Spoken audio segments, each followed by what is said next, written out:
Hi guys, it's Peter Halpin from Douglas Elliman Real Estate. I just had a wonderful chat with Todd Baker from Cross Country Mortgage.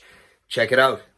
Hi Todd, thank you for joining me today. I'm out there every day with my buyers and there's a lot of frustration and a lot of fear building up, in relation to interest rates. I just wonder, could you shed some light on that for us today?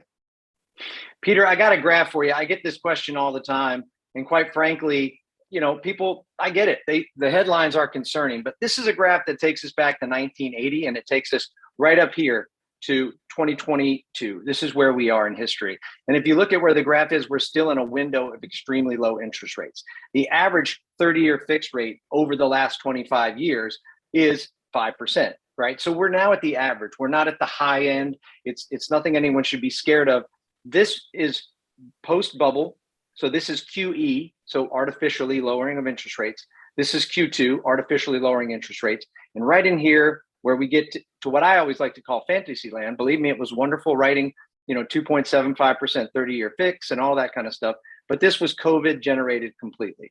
Now we're back in a more normal cycle, and 5% is the average norm. So it's important to point out that graph. It's also important to look at 3% versus 5%. There's no doubt that it's going to cost you more money. In fact, it'd be about $550 a month on a $500,000 loan. So in increments of 500, you can do the math, but it's over $500.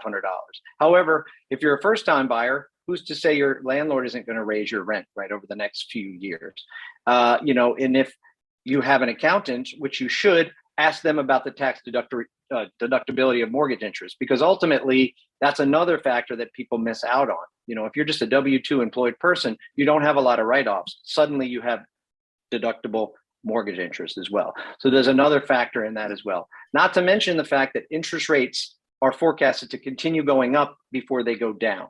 So I think if we look at what's happening in the market with prices coming back to earth a little bit, and you see rates most likely on a trajectory of going further up, this is a time to take advantage of what is still a very moderate to average historical interest rate environment.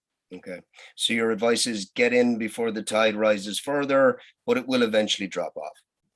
I agree. And I think, get in now.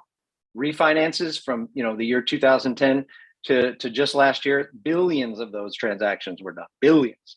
And we will get back to those days, but, it's going to take 3 or 4 years when we get through this inflationary pressure. Todd, thank you very much for your time. I appreciate it. Pleasure, Peter. Always, man. Thanks. Have a great evening.